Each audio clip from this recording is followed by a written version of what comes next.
संबित पात्रा का इंतजार है, क्योंकि अभी वन साइडेड हो रहा है। हम सारे टूट पड़ रहे हैं प्रोफेसर साहब पर।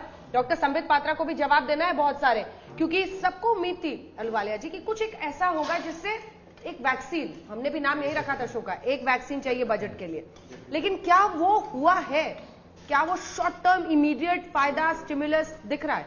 नहीं, देखिए, मेरा तो ये विचार है, आप शायद ता माने इससे, कि वैक्सीन तो दरअसल एफएम ने जो वर्तमान वर्ष है उसमें भी दिया है और अगले वर्ष फिर से दे, ठीक है। अब ये है कि हम लोग उतनी वैक्सीन नहीं दे पा रहे हैं जितने विकसित देश जो हैं वो दे सकते हैं, क्योंकि उनकी अर्थव्यवस्था अलग है हमारे से। पर वैक्सीन तो दिया गया है लास्ट ईयर भी। अगर आप देखें, जो रूरल डेवलपमेंट एनआरईजी का जो आउटले है, आप ही की स्कीम थी, बड़ी पुरानी स्कीम है, कांग्रेस की चलाई हुई, और आज जिसके बारे में प्रधानमंत्री जी ऐसे हंस रहे थे, उसी स्कीम का बात कर। स्कीम अच्छी स्कीम है, सब लोग देश जिसका प्रधानमंत्री ने संसद में खड़े होकर उपवास उड़ाया था, वो उसी स्कीम की बात। बट उसी प्रधानमंत्री ने उसकी गुणवत्ता को मापते हुए उसमें एलोकेशन उन्होंने अच्छा लगा, मुझे डबल किया। अच्छा लगा, बिल्कुल लगना अच्छा लगा। नहीं, आपको भी हर्ष होना चाहिए। बिल्कुल बिल्कुल, पर प्रधानमंत्री जी को एक समय में ऐसे कर रहे थे, मैं इस स्कीम को कैसे बंद होने दूंगा, ये तो मजाक, वो गड्ढे खोदने की करना शुरू कर दिया है आप गौरव जी। मुझे आप बताइए चित्रा जी, आप जब सीरियस, मतलब आप ये बिल्कुल तय करके आए हैं कि मतलब खाने की थाली कितनी भी सजी रहे, आपको कुछ भी अच्छा नहीं लगेगा। मेरे देश के प्रधानमंत्री जी संसद में खड़े होकर कोई बात बोलते हैं ना चित्रा जी, तो आप यकीन मानिए देश का हर व्यक्ति उनको सुनता है। ये जो फुल्का इस वक्त देख रहे हैं ना आप, बिल्कुल ऐसे ही इस समय गुस्से में आप दिखाई दे गौरव जी। गुस्सा तो है ना, मतलब ऐसा लग रहा है कि कुछ मानने के लिए तैयार नहीं। गुस्सा इसलिए है क्योंकि पहली बात, ये जो फुल्का है ये देश का नौजवान नहीं खा पा रहा है, इसलिए गुस्सा है। अगर ये फुल्का देश के नौजवान की थाली में भी आ जाए तो मजा आता। और दूसरी बात, एक मिनट अंजना जी, ये बात महत्वपूर्ण है, एक मिनट, ये महत्वपूर्ण है। अंजना जी, मुझे ये बताइए, हम सब यहाँ जो बैठे हैं, हम एक मिडिल इनकम ग्रुप सोसाइटी को रिप्रेजेंट करते हैं। नौकरी पेशा, आप नौकरी करते हैं, आप करते हैं, आलोक जी भी अपना स्वयं का वेंचर चलाते हैं, पहले बरसों इन्होंने नौकरी करी, मैं भी नौकरी करी। आप ये बताइए, इस पूरे पेंडेमिक में हमारे भाई की, हमारे बहन की, हमारे छोटे चाचा की, बड़े नाना की, मामा की या तो नौकरी गई है या सैलरी में कटौती हुई है। अब इस नौकरी पेशा आदमी के लिए टैक्स में क्या बेनिफिट मिला, मैं पूछ रहा हूं, और आप इसलिए गुस्सा आ रहा है। और जोशी जी, ये जो थाली है, खाना जो हम दिखा रहे हैं अपने दर्शकों को, कुछ नया नहीं मिला, जो श्वेता कह रही है, बच गए लोग। तो कोरोना के बाद तो हम लोग सब टेस्ट का इंतजार कर रहे थे कि ऐसा ना मिला, बच गए।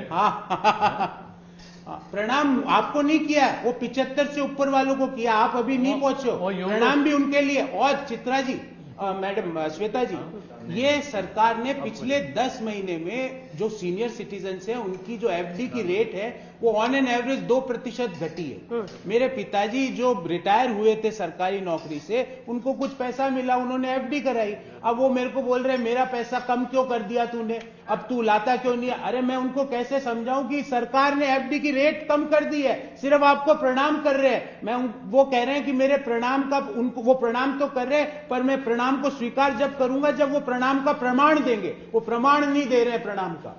लेकिन एक और चीज है, सरकार के पास ऑप्शन, गौरव जी आप इतने नाराज बैठे हुए हैं, ऑप्शन भी 1 सालों के दौरान हिंदुस्तान में जो स्थिति कोरोना काल के दौरान पैदा हुई उससे उबारने की एक बहुत बड़ी चुनौती थी। तो उसको देखते हुए एक बैलेंस बजट जो सरकार की ओर से दावा किया जा रहा है, आत्मनिर्भर भारत, सबका साथ सबका विकास और हिंदुस्तान को आगे ले जाने की कवायद। चित्रा जी, नई मांग का सृजन नहीं कर पाते हो आप, नया निवेश इकोनॉमी में नहीं डाल पाते हो। हाँ, कैपेक्स जो बढ़ाया उसका मैं प्रशंसक हूं, आपके सामने बोल रहा हूं, आज तक के शो में बैठ के बोल रहा हूं, मुझे वो एक अच्छा कदम है। पर आप क्या कर रहे हो, प्रॉब्लम क्या है चित्रा जी, बड़े मतलब सरल शब्दों में बताता हूं। आप कैंसर के पेशेंट जब जाता है ट्रीटमेंट कराने, और जब ट्रीटमेंट कराते हुए डॉक्टर उसके हाथ में एलर्जी देखता है, तो वो कीमोथेरेपी पहले देगा कि एलर्जी का ट्रीटमेंट पहले करेगा। सरकार एलर्जी का ट्रीटमेंट पहले करना चाह रही है, कीमोथेरेपी कर ही नहीं रही है। That is the problem. क्या आपको भी ऐसा लगता है जोशी साहब? और एक बार जरा प्लेट की, चूंकि थाली की चर्चा हो रही है और थाली के इर्द गिर्द हम लोग पूरी बातचीत कर रहे हैं, खाने पीने की चीजों पर क्या असर आप देख रहे हैं? क्या महंगा हो सकता है? थाली महंगी हो सकती है? थाली देख के जब से हम आए, मैं यही सोच रहा हूँ कि खाने पीने की चीजों पे क्या असर होगा। तो असर अभी किसी भी चीज पे साफ समझ में नहीं आ रहा है, क्योंकि कई बार वित्त मंत्री ने जिक्र किया कि इसके लिए एनेक्सर फलाना देखिए, इसके लिए एनेक्सर अलाना देखिए।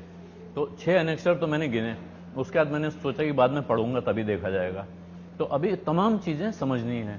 दूसरा, ये ज्यादातर चीजें आती हैं जीएसटी के दायरे में। जो चीज जीएसटी में नहीं आती है वो है पेट्रोल डीजल। उस पर एक्साइज कम करने के बजाय एक नया सरचार्ज लग गया है।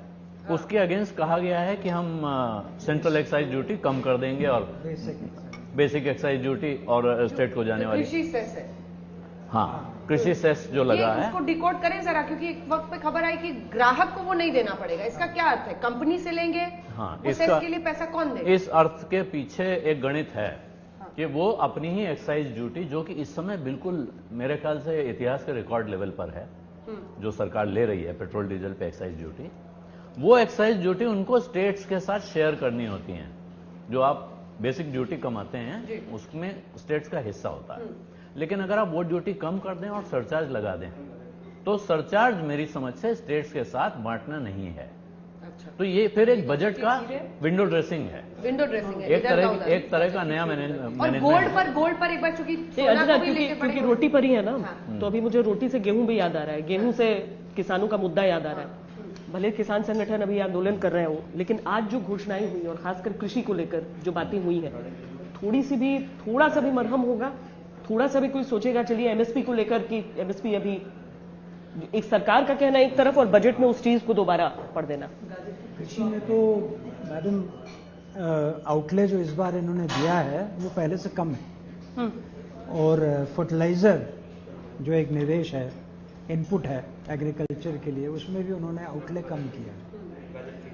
तो मेरे ख्याल कृषि के लिए कोई ऐसा बहुत फायदेमंद कोई चीज़ उन्होंने इस बजट में रखी तो नहीं है। पर यह भी ध्यान में रखिएगा कि कृषि तो उसमें काफ़ी उसका अच्छा रहा है उत्पादन। पिछले 1 साल में कोरोना के समय में 3.5% ग्रोथ भी रही है। तो मतलब वहाँ तो जो आपकी नाव है वो सही चल रही है, डगमगा रही है इंडस्ट्रियल सेक्टर्स में।